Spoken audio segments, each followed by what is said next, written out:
All right, we're here in San Francisco at yet another startup, seeing some cool stuff. But this is pretty foundational technology that I think could have an impact on mixed reality glasses and all sorts of stuff in the future, right? So who are you? I'm Jorge. I'm one of the co-founders of Bridgefy. Yeah. And we're here at Startup House showing Robert what we built. So let's set the context. This is a new kind of network infrastructure that uses the radios that are built into the phone, mostly the Bluetooth radio, right? Right. We use the Bluetooth and Wi-Fi antennas. We don't use a Wi-Fi network. We use the antennas that phones already have built in to make them communicate directly between themselves instead of depending on a satellite or a Wi-Fi router or a data plan. Yeah. Right. And so if you walk into a shopping mall and you don't have connectivity, or if you're in a poor neighborhood and you don't have a cell tower near you, or you can't afford a cell tower, or you're traveling and you don't want to use your Wi-Fi, your data plan because you're paying, Verizon charges me, I think, $25 per 100 megabytes, and I often come home with bills of $500 just on data, right? Yeah. I can afford and that. You can afford it, yeah. I can afford that because that's what I do. In fact, I look at it as a really cheap TV station, right? What I'm doing right now is broadcasting to the world, and I used to run TV at a church. We paid hundreds of thousands of dollars for what I'm doing right now. There you go. And that was $1980. So probably millions now. So let's give a demo for people and talk about why this actually could change the world and how you're going to change the world with this technology. Sure. So right now we're going to show you that all of these phones are on airplane mode and they have the Bluetooth antenna turned on. We have both Android and iPhones on the table. Right? Yeah. So just to prove that we're not getting any data or anything. Now we're going to fire out the remote control app. It's one of our sample apps. You can also download our real app from the App Store called Bridgefy, but this is a sample app. Now we're going to turn this phone into an administrator. Okay. There you go. Now this guy, let's assume that this guy is like a city government, or it's an events organizer, or an NGO that's trying to help out during a natural disaster. No, so here we go. This is what happens. This guy is controlling what happens on all the other phones. Well, what they receive. This is just an example of how they can send an ad. This is an example of maybe during a game that you could say, oh, this happened, you know, like, or you could share a map. Wow. Just saying, like, these are the exits, these are the... Let's back up here. Okay. I've been at the World Series, and I've had connectivity to the cell tower. It says five bars, but I can't get a packet. I can't even make a phone call. Right.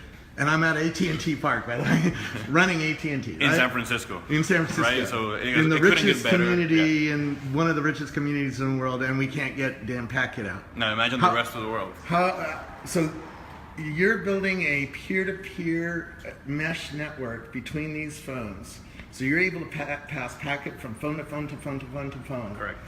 Without hitting the cell tower. Exactly. This can be completely offline, or developers can also opt to have one of these phones have access to, let's say, Wi-Fi. So whatever these guys are doing, this guy can send it over to the internet or receive information from the internet, or it can be completely offline. Yeah, Heiner, we're using Bluetooth here, right? Right. We're using Bluetooth for this demo. And on the Android, you're using Bluetooth Low Energy? We're using Bluetooth Low Energy on all of them. On all of them. Right. So this is just an example of how you can activate images. And now we're going to do a color swap. Let's Bridgefy red. Boom.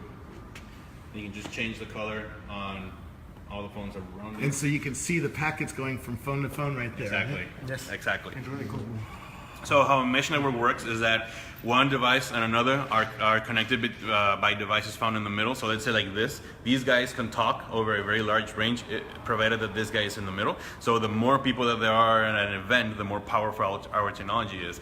In comparison with internet, where the more people there are, the crappier your signal, your service is going to be.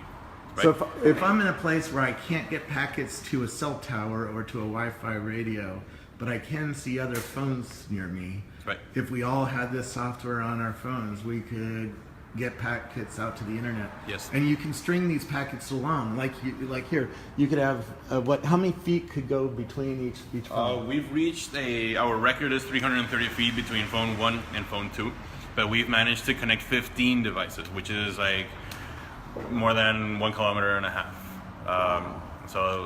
Yeah, we don't have a limit to the amount of hops that can be performed. So in theory, this could go for a very, very large distance. So you're an SDK that an app developer would include Right. inside their app. Exactly. Are there rules from Apple that govern this? I mean, can I ship an app that does this kind of Yeah, thing? no. We have a sample app called Bridgefy that's already been on the Apple Store for 3 years.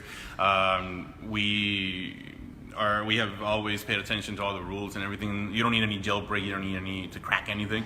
So basically, our SDK is just ready on our website, bridgefy.me, where you can just download it, integrate it into your app, and now your app will be able to work without internet. And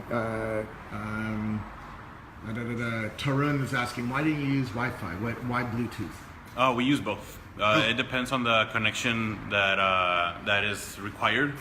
Depending on the phones that you want to connect is the kind of software, the kind of technology that we use. So it can be Wi-Fi direct, it can be Bluetooth Classic, Bluetooth Low Energy.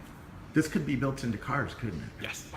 So if all the cars, let's say all the self-driving cars that are coming, or all the Teslas, if I'm sitting next to another Tesla, Right. So there's sharing resources. Yeah, if there's a car accident, like let's say half a mile away, you could potentially send information to every car around you. So you could be like, okay, I'm not going to take this street because I'm going to go this way, right? I know Waze does that, but what happens when you don't have access to data? What happens when Waze is down, you know? So if Waze integrated our software, for example, it could be really, really valuable. Or if you're in I always have 2 dead zones on the way here to San Francisco. Oh, there you go. There's a tunnel. Doesn't work in the tunnel, right? But Yeah. if we have This works in the tunnel, yes. This works in a tunnel Yes. because if you had dozens of cell phones in the tunnel, you could pass packets back Exactly. and forth. And one of the phones at the end of the tunnel would be talking to cell tower. Exactly. Okay, I see. Yeah, and we can also this technology can also be integrated into IoT. We've played around with Raspberry Pis and Edisons, so that we don't have to actually depend on somebody having their Bluetooth on or somebody being there. You can just plant a Raspberry Pi in the middle of a classroom, in the middle of a field or a concert venue, and you can improve or like assure that there's going to be a point of relay there. This is interesting because I've met people who are doing Internet of Things on cows, for instance. On And cows? On cows. And those cows are out in the middle of nowhere where All there's right. no cell tower and Oh, no there you go. Wi-Fi tower, right? And Yeah, you could place this guy actually figured out a way to send data up to a satellite from the cow and track the cow where the cow's moving. But this could be used for a whole bunch of things, right? connected cows. Yes, that's a future. It's the future. Yeah. So another thing that I forgot to mention is that these guys don't have to be constantly connected. For example, these could be 2 villages in the middle of South America or Africa or wherever, or Mexico or whatever. This is called Disclaimer: Bridgefy, right? yes, here's the name of the. This is Bridgefy. Bridgefy. So basically, this could be Village 1, Rural Community 1, and Village 2. And you could have a drone doing this. A drone flying back and forth every, let's say, 30 minutes or 1 hour. And they could be taking messages from this group to this one. It doesn't have to be a constant connection. It's called store and forward. So basically what you can do is you carry the messages from one point to another. And it doesn't matter if you don't have a connection. Because I want to, let's say, I want to text Robert Scoble, but he's not near me. But the next time that we are within reach, the message will be delivered. So it doesn't have to be, it doesn't matter if you break the connection, you can just send it later. It sounds like some other context. A friend of mine says, what's the best way to get a petabyte of data across the United States or across the world? FedEx.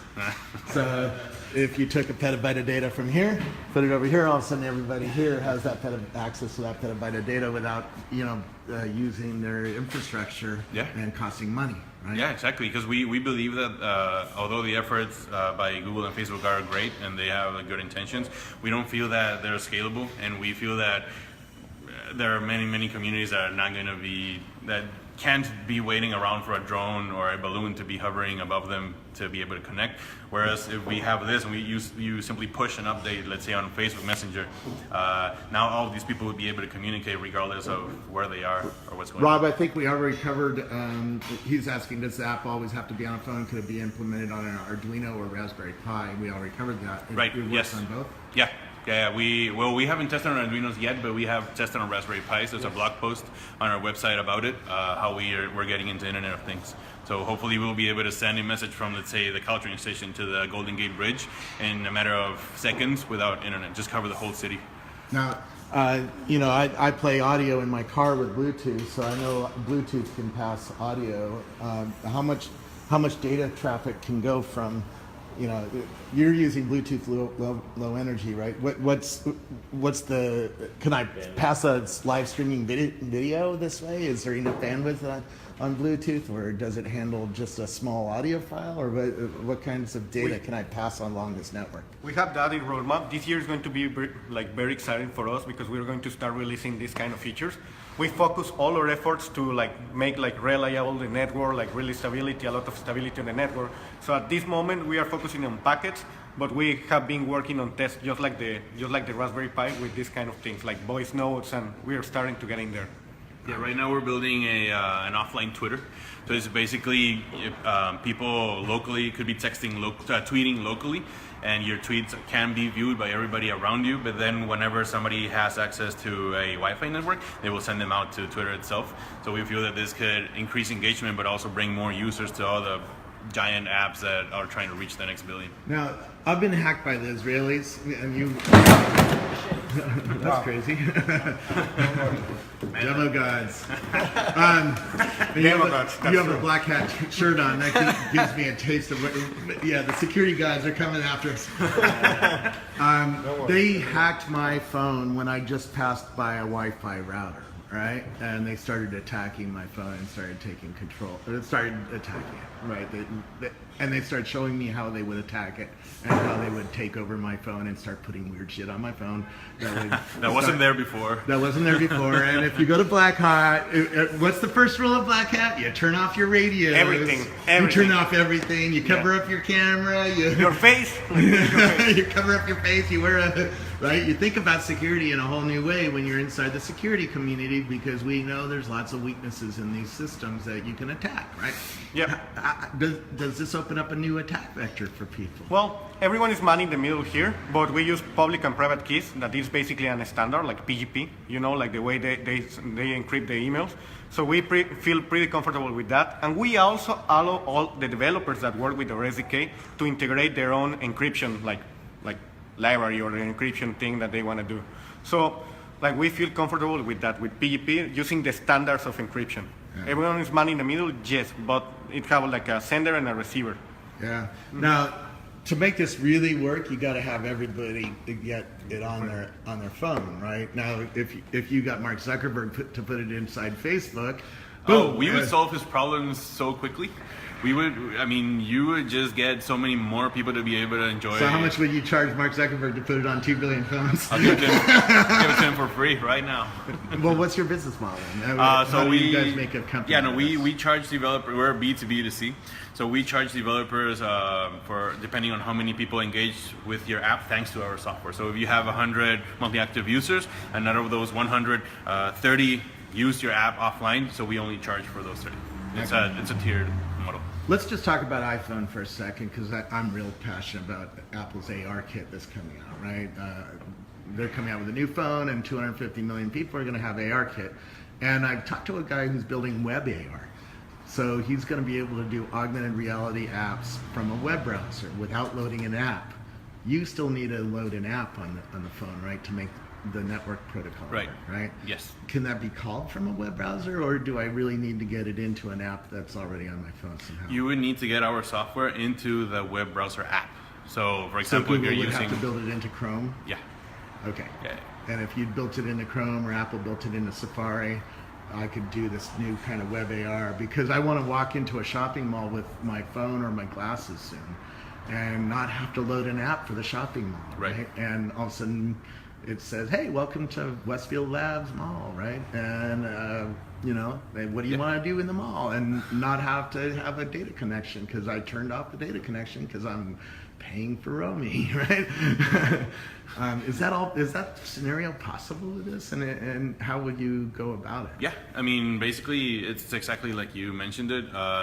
Following the Safari example, Safari would have to integrate our software and then push an update.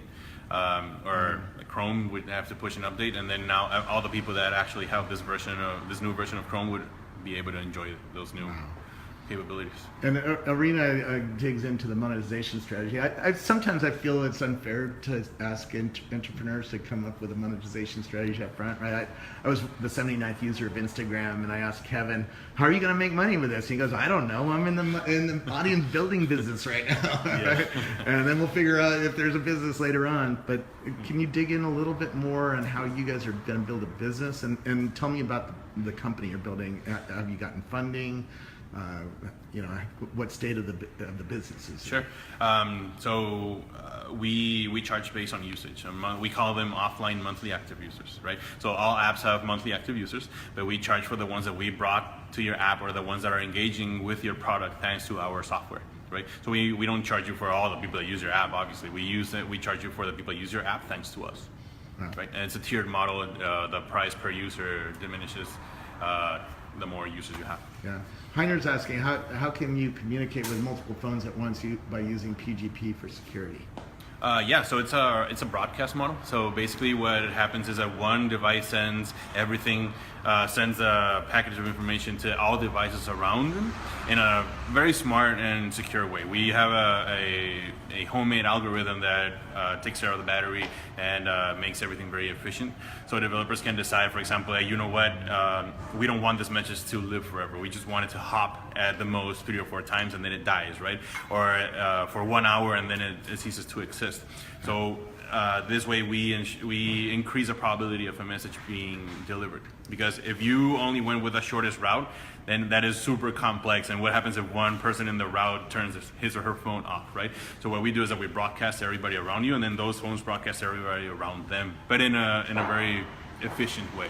Yeah. Dwayne is making a Silicon Valley reference to the TV show Silicon Valley. Pied Piper.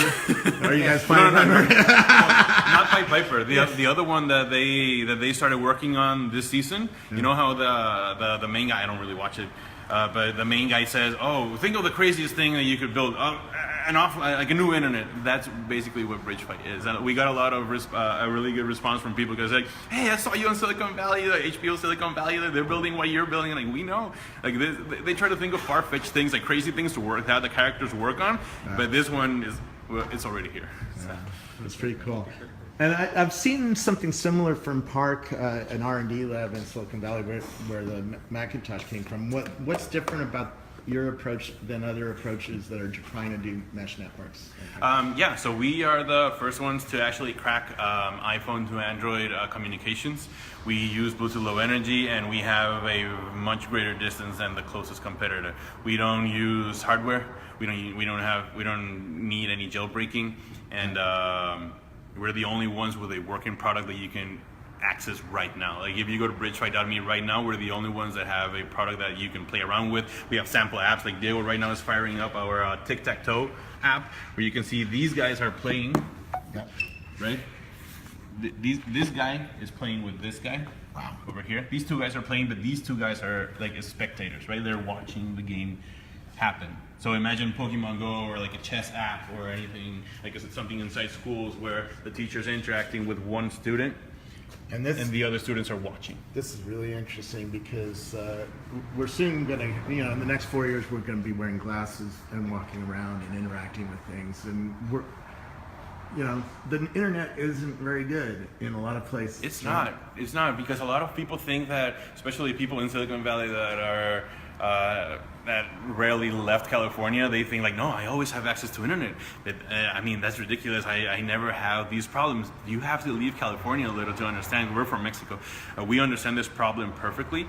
There's not going to be universal internet in such a short period of time as people think. They say, no, in 5 years everybody's going to have internet. Dude, you're not going to reach Chiapas in Mexico. You're not going to reach I disagree, but I'm willing to bet. Here's what's going on. My second book, Age of Context, putting a thing up in space costs $1.1 million. Today it costs $100,000 to put a CubeSat up in space. So that's what Mark Zuckerberg's doing. He's Right. and Google And why- and others. Right, but these satellites have been around forever, and they still don't work in many situations. You have public schools in Mexico. You have natural disasters, earthquakes in Mexico City that we go through. And even if it works, even if the packets, Hurricane Sandy, people were stranded. There was no way of getting to them. Simply fire up an app and send a distress signal, and you will be able to be found. You can save lives with this. very cool, very cool. Well, thank you. Where did you guys come up with this idea? What?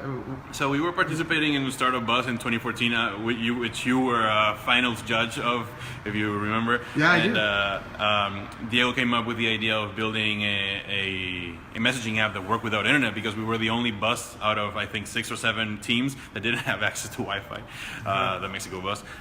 So we built a demo of Bridgefy where we sent an image from one phone to another without data, and we said this is way bigger than a messaging app. So we started working on the SDK so that other apps can work without internet. And John, John says I expect Apple to do this with its new chips and stuff like that. That's true, but that's only for iPhone users. Which, guess what? iPhone users are rich people.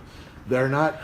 Most of the world uses Android because they can't afford $200 more for an iPhone, right? Exactly. And in fact, they can't even find one because most places in the world don't have an Apple store. Yep. There's 450 stores in places like Paris and London and San Francisco. Right. But there's a reason that Android has more market share than iPhone. Yeah. As much as I love Apple, right?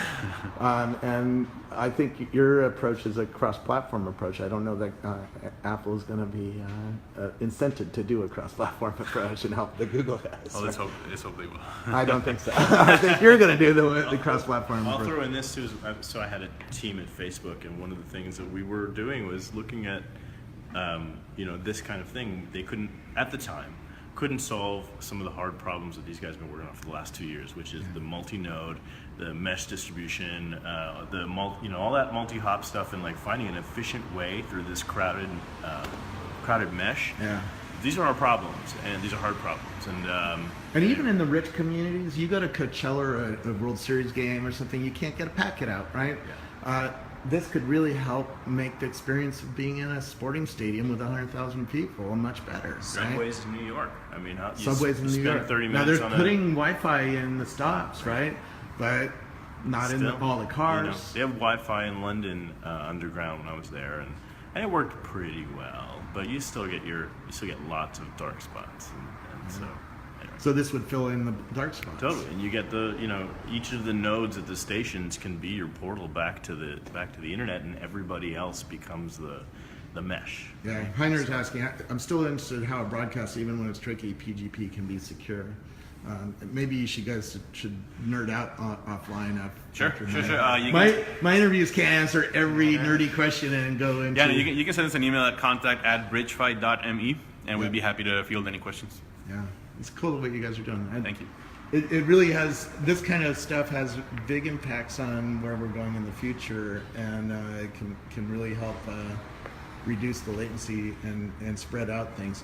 By the way, we're getting 5G, but 5G gets you 35 gigabits per second down to your phone, right? And not the next iPhone, by the way. I hear that the next iPhone still doesn't have the 5G radios. Maybe. We'll see. We'll see in September. I sure hope so. If you want to keep this going, we should do the demo where you go down the street with some walkie-talkies. These guys can message each other like with internet off, and we're sending text messages to each other across the street. You guys want to try? Yeah, but where I'm going with 5G, 5G gives you 35 gigabits per second. Right now, I think LTE is around 1.5 gigabits, right? The problem is you have to be within 1.5 kilometers of a cell tower that has 5G. And today LTE is 15 kilometers. Okay. And so LTE can go a lot further to a cell tower. For instance, in Half Moon Bay, we only have one cell tower for around 20,000 people. And I'm a 10-minute drive from that cell tower. I'm quite a ways away from that cell tower. So I'm not going to get 5G anytime soon. Okay. But if you guys could expand this protocol on Wi-Fi and make it possible for a lot of phones to hook together and pass packets, somebody's near that cell tower, and all of a sudden I'm getting 5G, further away from the cell tower because of this new kind of mesh network. Right? Yeah, definitely. As technologies grow, Bridgefy will keep growing with them.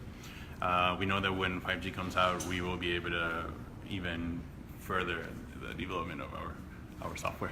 So yeah, Thank you very much. thank you. I appreciate it. Thanks. Yeah.